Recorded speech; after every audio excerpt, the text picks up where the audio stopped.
Épisode 4. Les croyances inconscientes. Le véritable programme de ta réalité. As-tu déjà remarqué que certaines situations reviennent encore et encore dans ta vie, même lorsque tu as l'impression de faire tout ce qu'il faut? Même pensée positive, même attention, même effort. Et pourtant, même résultat. Alors une question s'impose. Qui décide vraiment à ta place? Parce que si la loi de l'attraction fonctionnait uniquement avec la volonté consciente, nous serions tous riches, heureux et parfaitement alignés depuis longtemps. Mais ce n'est pas le cas. Et ce n'est pas un manque de motivation. C'est un programme invisible. Charles F. Haanel expliquait déjà, au début du XXe siècle, que l'esprit fonctionne selon des causes intérieures cachées. Autrement dit, ce que tu vois n'est jamais la vraie cause. Napoléon Hill racontait souvent l'histoire de personnes brillantes, intelligentes, pleines de potentiel, qui échouaient non pas par manque de talent, mais parce qu'elles croyaient profondément qu'elles ne méritaient pas plus. Et si le véritable plafond de ta vie n'était pas extérieur, mais intérieur? Bob Proctor appelait cela un paradigme, un programme mental automatique installé si tôt que tu ne te souviens même pas de l'avoir appris, un peu comme une application qui tourne en arrière-plan. Tu ne la vois pas, mais elle consomme toute la batterie. Et voici le piège. Tu peux changer tes pensées, tu peux travailler tes émotions, mais si la croyance reste intacte, le système finit toujours par revenir à l'état initial. Esther Hicks le résume simplement. La vibration émotionnelle suit toujours la croyance dominante. Autrement dit, tu peux vouloir l'abondance, mais si tu crois que ce n'est pas pour toi, l'émotion du manque reviendra. Et l'univers répondra à cette émotion, pas à ton discours. Rhonda Byrne, dans Le Secret, a popularisé une idée puissante. Ce que tu crois vrai devient ton expérience du réel. Mais ce que l'on oublie souvent de dire, c'est que la majorité de nos croyances ne sont pas choisies consciemment. Elles se forment dans l'enfance, à travers des phrases entendues, des émotions répétées, des expériences mal interprétées. Et un jour, elles deviennent des vérités intérieures. La question n'est donc pas « qu'est-ce que je veux attirer ?», mais plutôt « qu'est-ce que je crois possible, normal ou inévitable ?» Dans cet épisode, tu vas comprendre comment une croyance se forme, pourquoi elle agit automatiquement, comment elle crée tes émotions dominantes et surtout, comment commencer à la remettre en question. Parce que tant qu'une croyance reste inconsciente, elle dirige ta vie. Mais dès qu'elle devient visible, elle perd son pouvoir. Et c'est exactement là que commence le vrai changement. Partie 1. Comment naît une croyance et pourquoi elle te dirige sans te demander ton avis? As-tu déjà remarqué à quel point certaines phrases te semblent évidentes? Des phrases comme « ce n'est pas pour moi »,« je ne suis pas comme ça », c'est toujours compliqué. Et si ces phrases n'étaient pas des vérités, mais des programmes appris? Charles F. Haanel expliquait que l'esprit accepte comme vrai tout ce qui est répété avec émotion. Pas ce qui est logique, pas ce qui est juste, ce qui est répété. Imagine un enfant qui entend souvent « fais attention, ne prends pas de risques, la vie est dure ». Il n'analyse pas ces phrases, il les absorbe. Napoléon Hill racontait que la majorité des limites humaines sont installées avant même que l'individu sache penser par lui-même. Autrement dit, tu vis peut-être aujourd'hui avec des croyances que tu n'as jamais choisies. Minute vérité. Une croyance ne commence jamais par une réflexion. Elle commence par une émotion. Bob Proctor appelait cela un paradigme, un conditionnement mental formé par l'environnement, la répétition et surtout l'émotion associée. Un événement banal, vécu avec une émotion forte, peut devenir une vérité intérieure. Exemple simple. Un échec plus de la honte égale « je ne suis pas capable ». Un rejet plus de la tristesse égale « je ne mérite pas ». Et le cerveau adore les raccourcis. Il transforme une expérience ponctuelle en règle générale. Esther Hicks explique que ces croyances deviennent ensuite la base de la vibration émotionnelle. Elles colorent ce que tu ressens avant même que tu réfléchisses. C'est pour cela que certaines émotions surgissent sans raison. La raison est là, elle est juste en dessous du conscient. Rhonda Byrne a popularisé cette idée. Ce que tu crois vrai devient ton expérience. Mais la vraie question est, qui a écrit ces croyances? Toi ou ton passé? La plupart des gens tentent de changer leur vie en modifiant leurs actions. Certains vont plus loin et travaillent leurs pensées. Mais tant que la croyance de départ reste intacte, le système revient toujours à l'état initial. Comprendre comment une croyance naît, c'est comprendre pourquoi elle peut être changée. Et c'est exactement ce que nous allons continuer à explorer. Mise en application. Identifier une croyance avant qu'elle ne t'identifie. Maintenant que tu comprends comment une croyance se forme, une question essentielle se pose. Comment appliquer cela concrètement dans ta vie? Pas en théorie, pas plus tard, maintenant. La première chose à comprendre est simple, mais fondamentale. Tu n'as pas besoin de connaître toutes tes croyances pour qu'elles agissent. Elles influencent déjà tes émotions, tes choix et tes résultats. C'est pourquoi la mise en application commence toujours par l'observation. Enseignement clé numéro 1. Ce que tu ressens souvent révèle ce que tu crois profondément. Chaque émotion récurrente est un indice. La peur, la frustration, le découragement, la tension ne sont pas des problèmes à corriger, mais des messages à écouter. Si une émotion revient encore et encore dans une situation précise, c'est qu'une croyance est active en arrière-plan. Au lieu de te demander « Comment arrêter de ressentir ça ?», pose plutôt cette question « Qu'est-ce que je crois ici et maintenant pour que cette émotion apparaisse ?» Enseignement clé numéro 2. Une croyance devient visible quand tu observes tes réactions automatiques. Les croyances n'apparaissent pas quand tout va bien. Elles se révèlent quand tu es fatigué, stressé, contrarié ou pressé. Ce sont ces moments où tu réagis sans réfléchir que le programme se montre le plus clairement. Une phrase intérieure comme « c'est toujours comme ça, ça ne sert à rien, je savais que ça arriverait » est souvent l'expression directe d'une croyance active. Observe ce que tu te dis sans filtre. C'est là que se trouve l'information. Enseignement clé numéro 3. Rendre une croyance consciente est déjà un acte de transformation. Tu n'as pas besoin de remplacer une croyance immédiatement. Le simple fait de la voir crée une distance. Une croyance inconsciente dirige. Une croyance observée perd de son autorité. C'est à ce moment précis que le changement devient possible, sans lutte, sans forçage, sans conflit intérieur. Cas d'usage. Application dans la vie quotidienne. Imaginons une situation courante. Tu envisages de changer de travail ou de lancer un projet. Chaque fois que l'idée apparaît, une sensation de tension s'installe. Tu repousses, tu doutes. Au lieu de te motiver ou de te forcer à agir, prends une minute et pose cette question simple. Qu'est-ce que je crois sur moi ou sur cette situation, là, maintenant? La réponse n'est pas toujours logique, mais elle est souvent honnête. Je ne suis pas prêt. Je risque de perdre ce que j'ai. Je ne mérite pas plus. À ce stade, tu ne changes rien. Tu observes. Et ce moment d'observation marque déjà une rupture. Tu n'es plus le programme, tu es celui qui le regarde. Et c'est exactement là que commence le vrai travail de transformation. Partie 2. Croyances et émotions. Le lien invisible qui te gouverne. Pourquoi ressens-tu parfois une émotion avant même d'avoir eu le temps de réfléchir? Pourquoi une situation déclenche instantanément de la peur, de la colère ou du découragement, alors que, rationnellement, tout va bien? Parce que l'émotion n'apparaît jamais seule. Elle est toujours la conséquence directe d'une croyance active. Napoleon Hill expliquait que toute croyance acceptée par l'esprit se manifeste d'abord sous forme d'un sentiment, avant de devenir une action, puis un résultat. Autrement dit, tu ne ressens pas par hasard, tu ressens selon ce que tu crois vrai. Bob Proctor allait encore plus loin. Il expliquait que les émotions sont les indicateurs du paradigme en cours d'exécution. Comme un voyant lumineux sur un tableau de bord. Tu peux ignorer le voyant, mais le moteur, lui, continue de tourner. Prenons un exemple simple. 2 personnes reçoivent une critique. La première ressent de la curiosité. La seconde ressent une attaque personnelle. La situation est identique. L'émotion est différente. La différence ne vient pas de l'événement, mais de la croyance sous-jacente.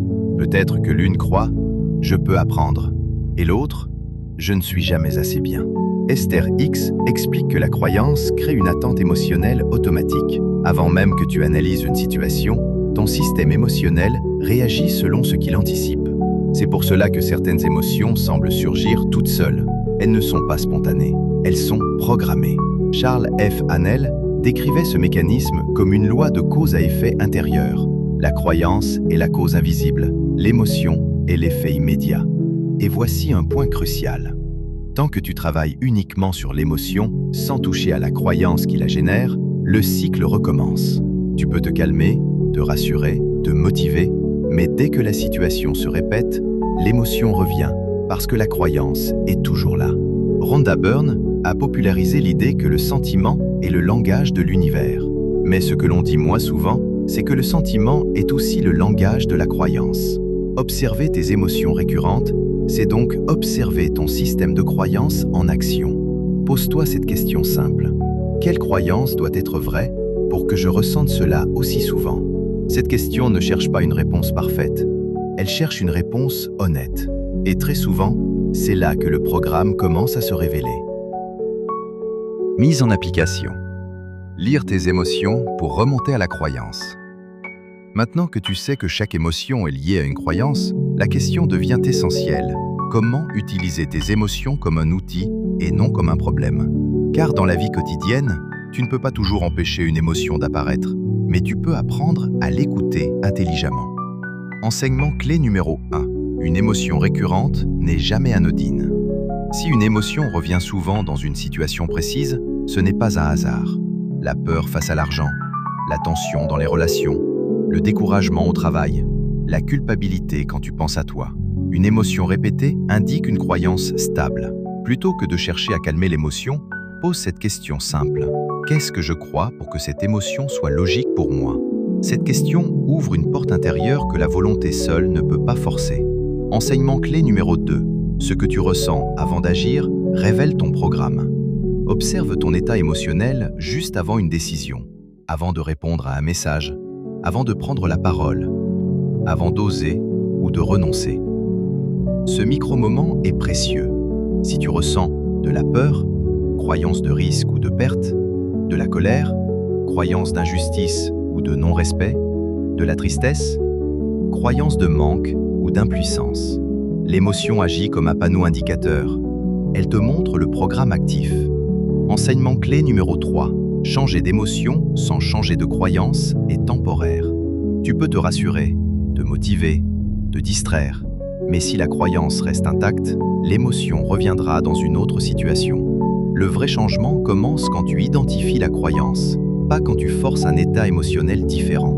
Voir la croyance, c'est déjà créer une distance. Et cette distance redonne du choix. Ça d'usage, application dans la vie quotidienne. Prenons une situation très courante. Tu veux exprimer ton opinion, poser une limite ou demander quelque chose d'important. Mais au moment de le faire, une tension apparaît. Tu hésites, tu te tais. Au lieu de te juger ou de te forcer, fais ceci. 1. Observe l'émotion présente. Peur, inconfort, tension. 2. Pose intérieurement la question. Qu'est-ce que je crois pour que cette émotion apparaisse maintenant? 3. Accueille la première réponse honnête, même inconfortable. Peut-être, si je parle, je vais être rejeté. Ou, ce que je veux n'est pas légitime. À ce stade, tu ne cherches pas à corriger. Tu observes. Et ce simple acte change déjà la dynamique. Tu passes de la réaction automatique à la conscience. C'est à cet endroit précis que le programme commence à perdre son pouvoir. Partie 3.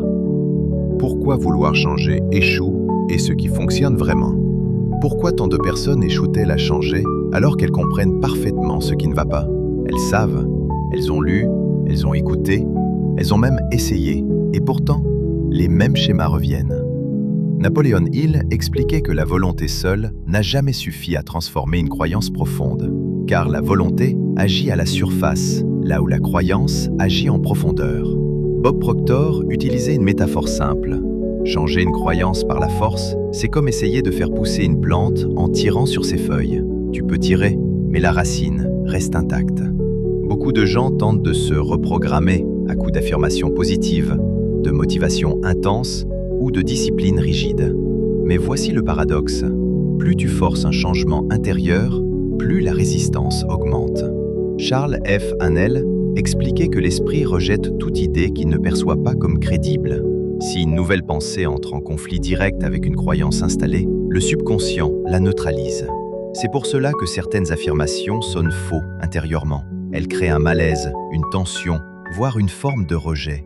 Esther Hicks enseigne que la résistance est le véritable frein à la manifestation. Ce n'est pas l'absence de désir, c'est le conflit intérieur entre ce que tu veux consciemment et ce que tu crois inconsciemment. Prenons un exemple concret. Une personne répète « Je mérite l'abondance », mais ressent immédiatement une gêne, une culpabilité ou une peur. Ce malaise n'est pas un échec, c'est un signal. Il indique qu'une croyance opposée est active. Par exemple, « Recevoir est dangereux » ou « Je dois mériter par l'effort ». Rhonda Byrne a rendu populaire l'idée qu'il faut se sentir bien pour attirer le bien. Mais ce que l'on oublie souvent de préciser, c'est que se sentir bien ne peut pas être forcé.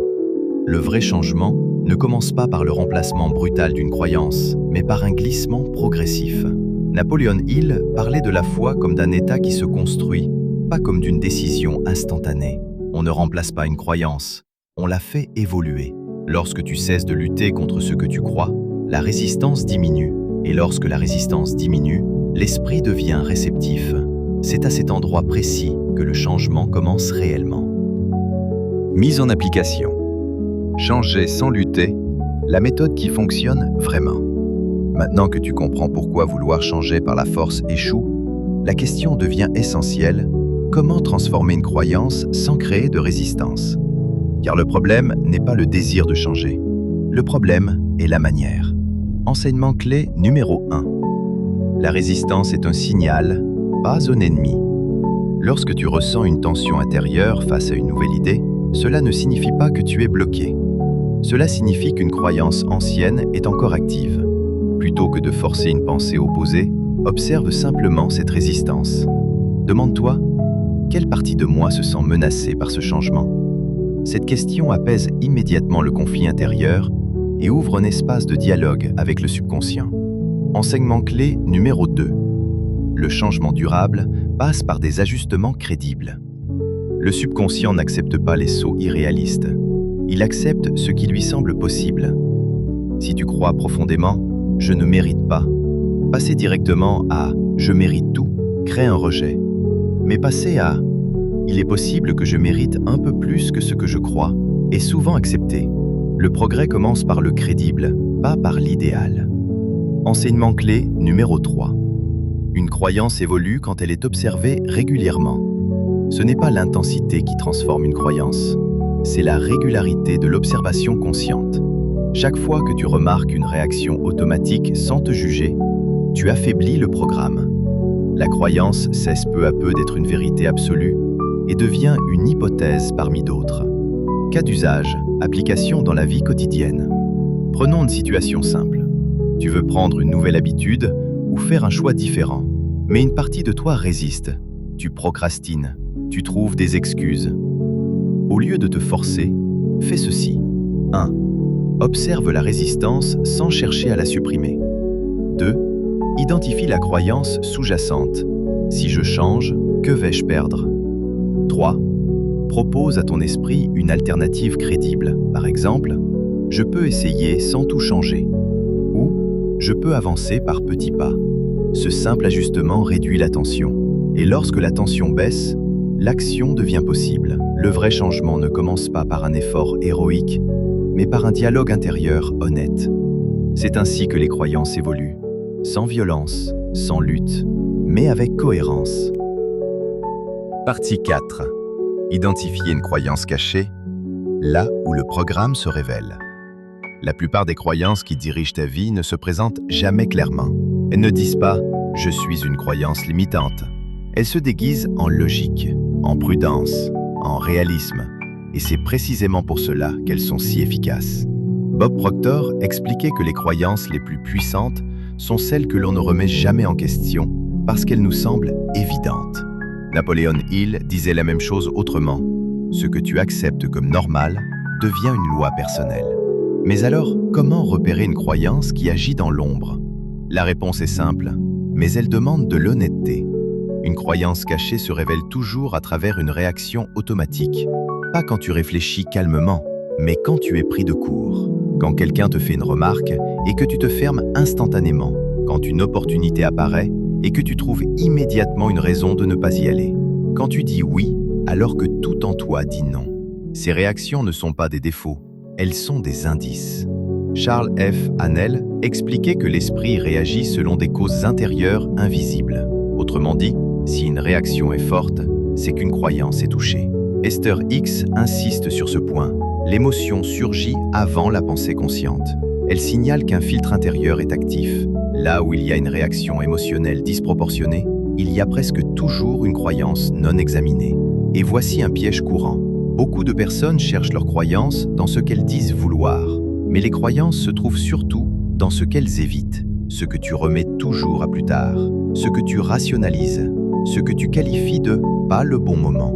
Rhonda Byrne a rendu populaire l'idée que l'on attire ce que l'on pense. Mais ce que l'on oublie souvent, c'est que l'on attire surtout ce que l'on considère comme possible pour soi. Identifier une croyance cachée, ce n'est pas l'analyser pendant des heures. C'est observer un instant précis où quelque chose se ferme en toi et te poser cette question simple. Qu'est-ce que je dois croire pour réagir ainsi? La réponse n'est pas tous confortable, mais exercite, car une croyance vue clairement cesse d'être une loi. Elle devient une option, et à partir de là, le changement n'est plus une lutte, mais un choix. Mise en application. Rendre visible ce qui agit dans l'ombre. Maintenant que tu sais qu'une croyance cachée se manifeste à travers tes réactions, la vraie question devient comment l'identifier clairement sans te mentir à toi-même. Car une croyance inconsciente ne se combat pas, elle se révèle. Enseignement clé numéro 1. Ta première réaction est toujours plus vraie que ton explication. Quand une situation déclenche une réaction immédiate, fermeture, agacement, peur, évitement, c'est là que l'information se trouve. Pas dans ce que tu expliques ensuite, pas dans ce que tu rationalises. La croyance se cache dans la première seconde. Observe ce réflexe intérieur avant toute justification. C'est souvent là que se trouve la phrase implicite « Ce n'est pas sûr, ce n'est pas pour moi, je vais perdre quelque chose ». Enseignement clé numéro 2. Ce que tu évites régulièrement te parle plus que ce que tu poursuis. Beaucoup cherchent leurs croyances dans leurs objectifs, mais les croyances les plus actives se révèlent dans ce que tu évites systématiquement, ce que tu repousses, ce que tu qualifies de « pas maintenant », ce que tu minimises. L'évitement n'est pas un manque de motivation, c'est souvent une croyance protectrice qui cherche à éviter une douleur déjà connue. Enseignement clé numéro 3. Nommer une croyance, c'est déjà sortir de son influence. Une croyance agit tant qu'elle reste floue. Dès qu'elle est formulée clairement, elle cesse d'être une vérité implicite et devient une hypothèse observable. Tu passes de « c'est comme ça » à « je crois que ». Et cette nuance change tout. Cas d'usage, application dans la vie quotidienne. Prenons une situation concrète. Une opportunité se présente. Prendre la parole, accepter un nouveau rôle, exprimer un besoin, oser une demande. Tu ressens immédiatement une tension. Tu hésites. Tu trouves une raison logique de ne pas y aller. Voici comment utiliser ce moment. 1. Arrête-toi une seconde et observe la réaction initiale sans la corriger. 2. Pose intérieurement la question « Qu'est-ce que je dois croire pour que cette réaction soit logique ?» 3. Laisse venir la réponse, même inconfortable. Peut-être « Si je me montre, je serai jugé » ou « Si je réussis, je vais décevoir » ou « Si j'ose, je perds ma sécurité ». À ce stade, tu ne changes rien. Tu vois? Et ce simple fait crée une rupture essentielle. Tu n'es plus à l'intérieur de la croyance, tu es en train de l'observer. C'est à partir de cette position que la transformation devient possible. Partie 5. Transformer une croyance sans la combattre. Une fois qu'une croyance est identifiée, une tentation apparaît presque immédiatement. Vouloir la supprimer, la remplacer, la corriger, la faire disparaître. Mais c'est précisément ici que beaucoup de transformations échouent. Pourquoi? Parce qu'une croyance ne se maintient pas par hasard. Elle s'est installée à un moment donné pour protéger, expliquer ou donner du sens. Bob Proctor expliquait que le subconscient ne lâche jamais un programme tant qu'il pense qu'il est utile. Autrement dit, si tu attaques une croyance frontalement, le subconscient se défend. Napoleon Hill l'avait observé, toute tentative de changement brutal crée une résistance équivalente. Ce que tu combats intérieurement s'accroche encore plus fort. Charles F. Hannell expliquait que l'esprit évolue par substitution progressive, jamais par négation. On ne détruit pas une croyance, on la dépasse.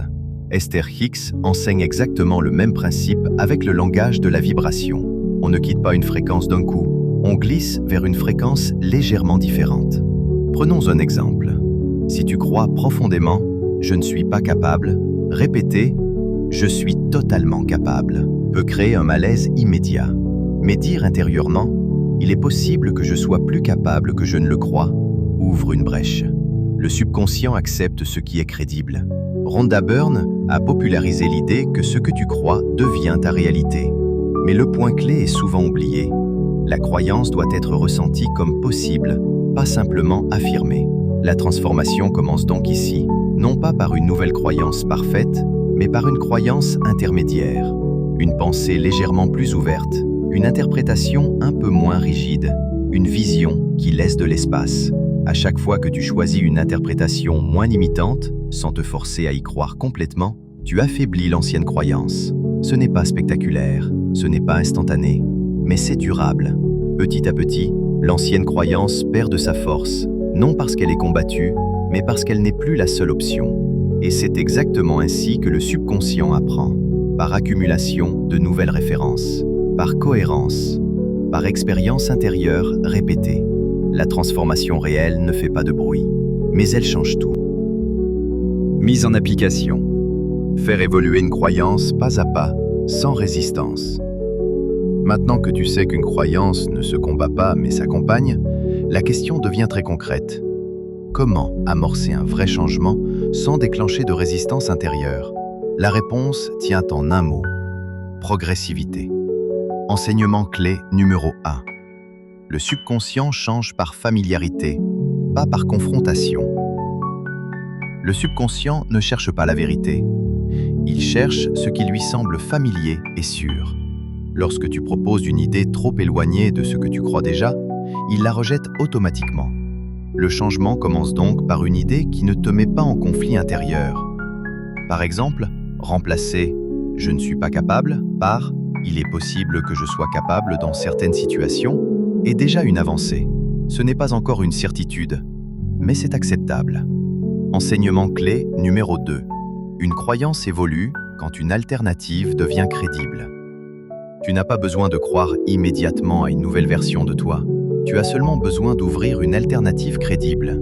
Chaque fion légèrement moins limitante qu'avant, tu élargis ton champ intérieur. Le subconscient commence alors à comparer au lieu d'obéir automatiquement à l'ancien programme. C'est ainsi que la croyance perd son statut de vérité absolue. Enseignement clé numéro 3. La répétition douce transforme plus que l'intensité. Ce qui transforme une croyance, ce n'est pas un moment fort isolé, mais une répétition calme et régulière. Observer, ajuster, revenir, sans pression, sans lutte. Chaque micro-ajustement compte. Cas d'usage, application dans la vie quotidienne. Prenons une situation fréquente. Tu veux changer une habitude, oser une action ou sortir d'un schéma connu, mais une pensée revient souvent « ce n'est pas pour moi ». Voici comment appliquer cette partie. 1. Repère la croyance limitante exacte sans la juger. 2. Propose une version légèrement plus ouverte, par exemple « peut-être que ce n'est pas pour moi pour l'instant » ou « il est possible que je puisse apprendre ». 3. Répète cette version chaque fois que l'ancienne croyance apparaît. Tu ne cherches pas à convaincre, tu introduis une nuance. Et cette nuance est puissante, car à Crucétition, le subconscient s'habitue à une nouvelle possibilité. Petit à petit, ce qui semblait impossible devient envisageable, puis naturel.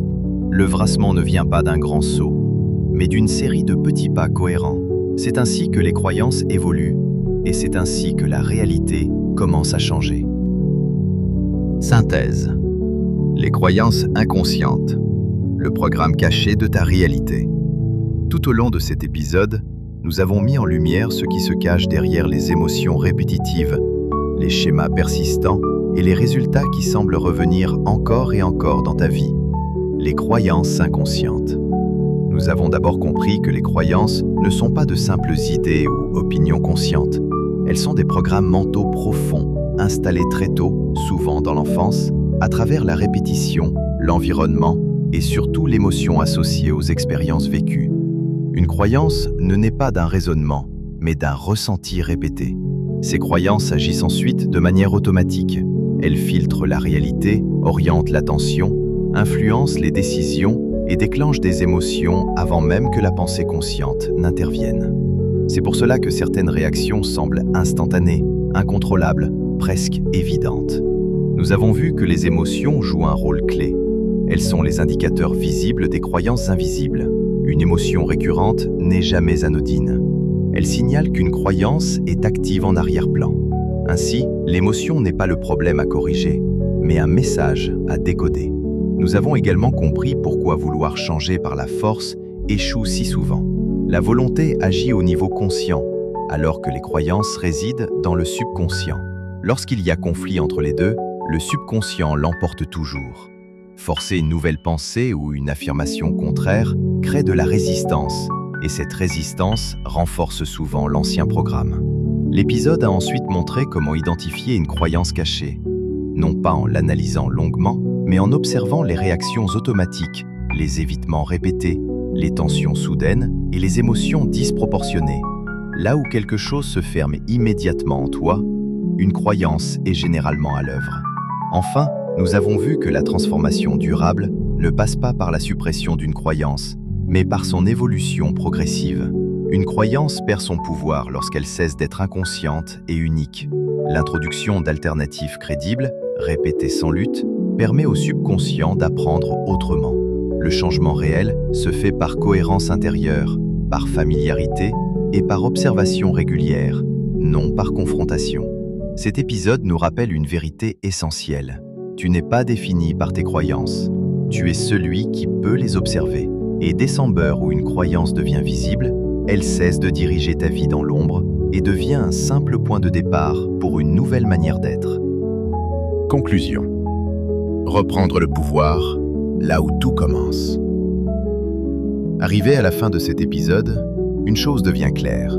Ce qui dirige ta vie n'est pas ce que tu veux consciemment, ni même ce que tu ressens à un instant donné. Ce sont les croyances inconscientes qui opèrent en arrière-plan. Elles ne cherchent pas à te limiter. Elles cherchent à te protéger, à maintenir ce qui est familier, à éviter une douleur déjà connue, même si ce prix à payer est élevé. C'est pour cela que tant de changements échouent. Non pas par manque de volonté, mais parce que l'on tente de modifier la surface sans toucher au programme profond. Cet épisode t'a montré que les croyances ne sont pas des vérités absolues. Ce sont des interprétations apprises, souvent très anciennes, qui ont été répétées jusqu'à devenir normales.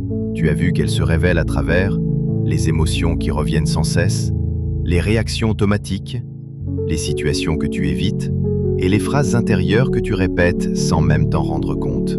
Mais surtout, tu as découvert une idée essentielle. Une croyance n'a de pouvoir que tant qu'elle reste inconsciente. Dès l'instant où tu l'observes, sans la juger, sans la combattre, elle commence à se transformer. Le vrai changement ne demande pas de lutter contre toi-même. Il demande de changer de position intérieure. Passer de « je suis comme ça » à « je remarque que je crois cela ». Cette distance est subtile, mais elle est décisive, car à partir de là, tu n'es plus gouverné par le programme. Tu deviens l'observateur du programme. Et c'est exactement à cet endroit que le choix redevient possible. Pas un choix forcé, pas un choix idéalisé, mais un choix conscient, progressif, crédible. Si tu retiens une seule chose de cet épisode, que ce soit celle-ci. Tu n'as pas besoin de devenir quelqu'un d'autre pour changer ta vie. Tu as simplement besoin de voir ce que tu croyais être toi. Les croyances peuvent évoluer. Les émotions peuvent se transformer. Les résultats peuvent changer. Mais tout commence ici, dans cette capacité à regarder en face ce qui te dirigeait en silence. Et lorsque la conscience entre dans un endroit, l'automatisme ne peut plus régner de la même façon. C'est ainsi que se referme cet épisode. Et c'est ainsi que s'ouvre la suite. Pour aller plus loin.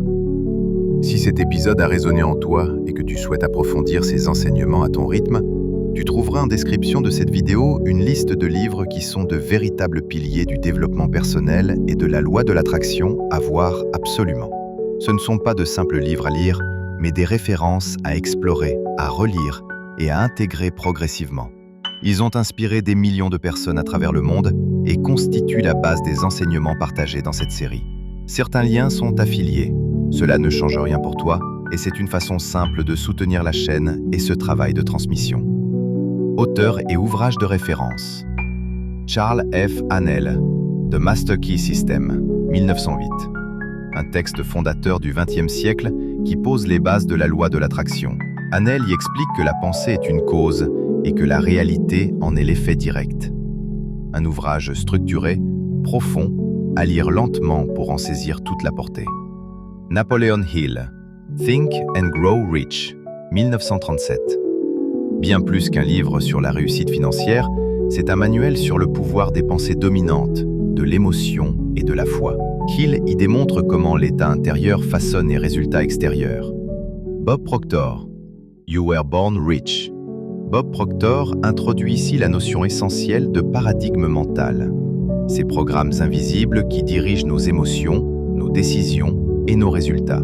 Un livre clé pour comprendre pourquoi nous répétons les mêmes schémas, même en sachant ce que nous devrions faire.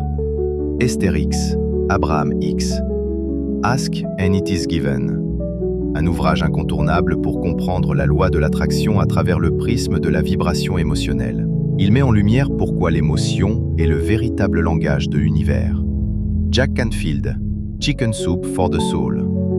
À travers des histoires vraies et inspirantes, Jack Canfield insiste sur le pouvoir de l'attention, de la responsabilité personnelle et du choix intérieur. Un livre accessible, humain, profondément motivant. Rhonda Byrne, Le Secret, 2006. L'ouvrage qui a révélé la loi de l'attraction au grand public. Avec un message simple et universel, il a ouvert la porte à des millions de personnes vers une nouvelle compréhension du lien entre pensée, émotion et réalité. Pourquoi ces livres ? Parce qu'une vidéo peut ouvrir une porte, mais la lecture permet d'aller plus loin, d'intégrer, de revenir, de réfléchir. Si tu sens que ces sujets te parlent, si tu veux avancer à ton rythme et approfondir ce travail intérieur, ces livres sont d'excellents compagnons de route. Dans le prochain épisode, De la prise de conscience à la transformation réelle. À ce stade de la série, une chose est devenue évidente. Tu ne vis pas ta réalité par hasard. Et tu ne la crées pas uniquement par tes pensées conscientes. Tu l'as vu dans cet épisode. Ce sont les croyances inconscientes qui orientent tes émotions, tes décisions et les résultats qui se répètent dans ta vie. Les identifier est une étape essentielle. Les comprendre change déjà beaucoup de choses. Mais une question demeure, et elle est fondamentale. Que se passe-t-il après la prise de conscience ? Car voir une croyance n'est pas encore la transformer. Comprendre un mécanisme ne signifie pas automatiquement qu'il cesse d'agir. Beaucoup de personnes arrivent exactement ici. Elles savent, elles comprennent, elles voient leur schéma. Et pourtant, quelque chose continue de se répéter. Pourquoi ? Parce que le subconscient n'évolue pas par l'analyse seule. Il n'apprend pas parce que l'on a compris intellectuellement. Il apprend par l'expérience, par la répétition, par ce qui devient progressivement familier et crédible. C'est ici que commence la véritable question. Comment parler au subconscient dans le langage qu'il comprend ? Comment installer de nouvelles croyances sans entrer en conflit avec celles déjà en place ? Comment transformer un programme intérieur sans le combattre, sans le nier, sans se mentir à soi-même ? C'est précisément ce que nous allons explorer dans l'épisode 5. Car si l'épisode 4 t'a permis de mettre de la lumière sur ce qui agissait dans l'ombre, l'épisode 5 va te montrer comment amorcer un changement réel et durable. Tu découvriras pourquoi la volonté seule ne suffit jamais à reprogrammer le subconscient. Comment la répétition émotionnelle façonne une nouvelle normalité. Pourquoi les petits ajustements sont souvent plus puissants que les grandes décisions. Et comment installer progressivement une nouvelle identité intérieure, crédible et stable. Là où cet épisode t'a appris à observer, le suivant t'aidera à agir autrement, sans forcer, sans lutter, sans entrer dans le piège du positivisme artificiel. Il ne s'agira pas de devenir quelqu'un d'autre. Il s'agira de changer la manière dont ton esprit apprend. Car lorsque le subconscient adopte une nouvelle référence, Les émotions changent naturellement. Et lorsque les émotions changent, les comportements suivent, puis les résultats. C'est ainsi que la transformation devient durable. Si tu sens que ce chemin te parle, si tu veux aller au-delà de la compréhension et entrer dans l'intégration réelle, l'épisode 5 est la suite logique de ce voyage. Et cette fois, il ne s'agira plus seulement de voir le programme, mais d'apprendre à le réécrire.